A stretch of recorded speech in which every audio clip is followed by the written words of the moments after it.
Hello, Honors Chemistry, and welcome to Chapter 13, which really just is a continuation of Chapters 7 and 8 in the discussion we started before the end of the semester, right? Here, all we really do in Chapter 13 is we put some better definitions to the word solution, and then we start talking about how to describe a solution, and then we talk about, once we know how to describe a solution effectively, what's some of the math that we can do with that. Obviously. All right, so the way that we are going to describe solutions, and there are other ways, and if you read through the rest of 13, you can learn about some of them, but we're going to focus on molarity as our method of describing a solution, right? So, molarity, right? Note that capital M is the abbreviation for molarity, right? But when we say capital M, what that really means is moles of solute per liters of solution, right?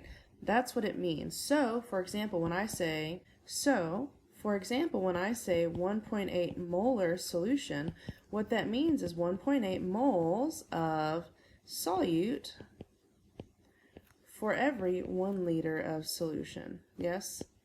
That's what that means.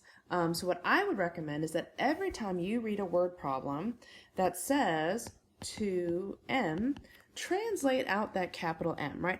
Just like when we talked about density, right? And how sometimes if you actually write out 2 grams equals 1 milliliter, right? You're more likely to use it correctly in a conversion, right? You will see what it can do. Likewise, when you see this 2M, right? I recommend you go ahead and write that as, so that way you can see what it stands for. And again, you will be reminded that one, it's a conversion factor, and you'll remember what it converts between, right? Just my 2 cents. So what that means is that when we have something with a greater molarity, right, there are more moles of solute per 1 liter of solution, right? Which means that there are more particles of the solute in 1 liter of solution, right? That's what that means. Okay. So let's talk about what we can do with it, right? So clearly it's a conversion factor. So we would like to calculate the molarity of a solution made by putting this much sodium nitrate in a beaker and diluting it to, I think that's supposed to say 2.5 liters. Okay, so here it's asking us to calculate the molarity. Now here is where, just like when we were doing density, right? Sometimes a problem is really easy and all it's asking you to do is calculate the density, right? Calculating density means put the mass over the volume and divide.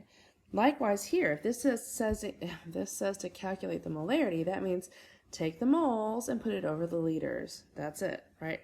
So we already know that there are 2.5 liters of solution. And so then we just need to put the grams on, the mass on top, the moles on top. So it turns out all we have is mass. We have 55.8 grams of NaNO3, right?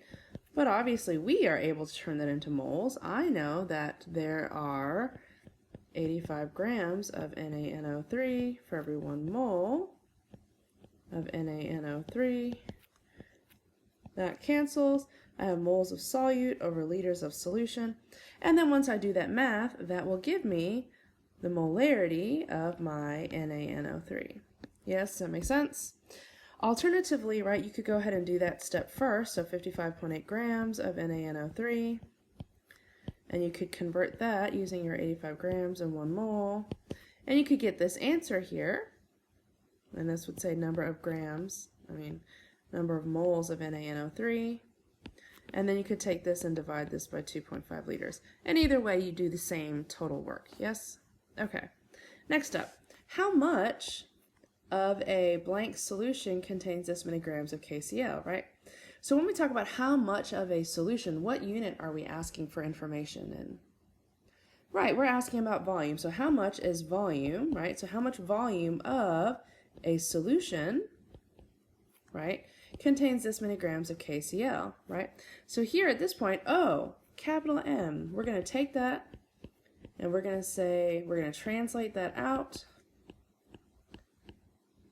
so that way we can see what it means. So clearly, if I want to get to volume and I'm given grams, I'm going to have to use molarity as my conversion factor. So we're going to take my 55.8 grams of KCl and we're going to use what? Right, we're going to use its molar mass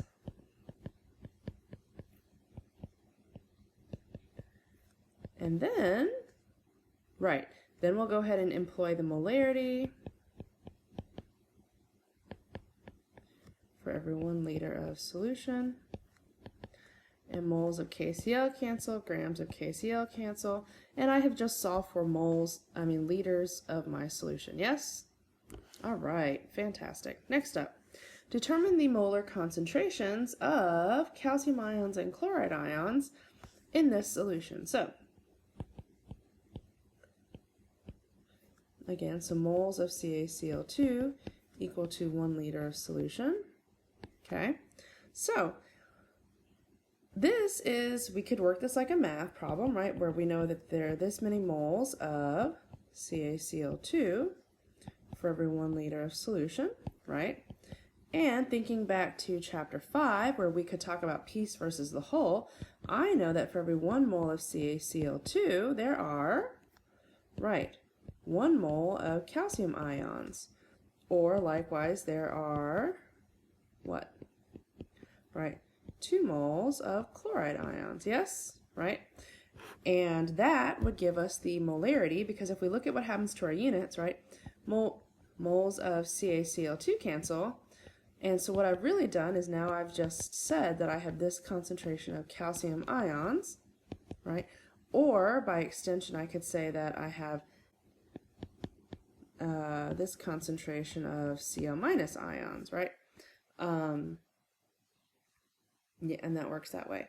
Likewise, there is a concept check, right, where we should be able to just look at this and sort of put 2 and 2 together, right? When we see that this is CaCl2, I should think to myself, well, what kind of compound is this? And you would say, right, it's an ionic compound, which means that when I make a solution out of my ionic compound and it dissolves into water, what do I understand happens? Right, it dissociates into its respective ions. So what that means is calcium chloride is going to dissociate into 1 calcium and 2 chlorides for every 1 formula unit of calcium chloride, right? So using that, I can just sort of reason through what the relative concentrations of each would be, which gives us a good way to ballpark and double check. All right? Okay. Moving on to the next one. 13.6 says how much of my 6 molar NaNO3 solution should you use to make this volume of this concentration solution. So here, what are we doing? Right, this is a dilution, right? Where we have a stock solution and we have a volume and a concentration that we're shooting for that is more dilute, right? So thinking back to dilutions, right, and the information from the chapter, do be mindful that every time we talk about dilutions, right, all we're doing is changing the volume of water that my particles are swimming in, right? All we are changing is the volume of water that the particles are swimming in, okay? What does not change? Right, the number of moles of solute, right? Which is exactly how a dilution works, right? We have a fixed number of moles of solute, but if we divide it by a bigger volume, ding, ding, ding, the concentration is less, right? There are fewer particles per unit of volume. Okay, so anyway, so there are 2 ways we can solve this, right? So we have our M1 V1 equals M2 V2, which again, only ever applicable in the solution, in the situation of a dilution, right? Not to be confused with something we can use in a stoichiometry scenario, okay? So we know, let's go ahead and call 6 molar M1, and then I have a V1. M2 could be my 0.585 liters, and this could be 1.2 molar. And then once I solve for that, right, I'm going to end up with my new volume. Yes? Does that make sense? Right? Another way to look at this, right, so I just said, right, so 0.585 liters of my solution, right, and I have 1.2 moles per liter of my solution. What this tells me, right, this is new solution, right, this tells me the number of moles that I need in my new solution, right? The number of moles I need in my new solution. And again, if we think about what I just said, right, the moles do not change. So this is how many moles I need. I'm going to get those moles from here. So then I would say for every 6 moles, I would need 1 liter of my old, no, let's say stock solution, right? And so what we've done is we've just calculated how many moles I'm going to get from my stock to make my new solution, yes? Either way, you'll see that you're doing the same total math, right? 0.585 times 1.2 divided by 6, right? Same math, just a different way of approaching it, yes? And this would be the better way if you're afraid that you might ever employ this at an inopportune time. Thank you for listening. Be good, and I will see you soon. All right, bye.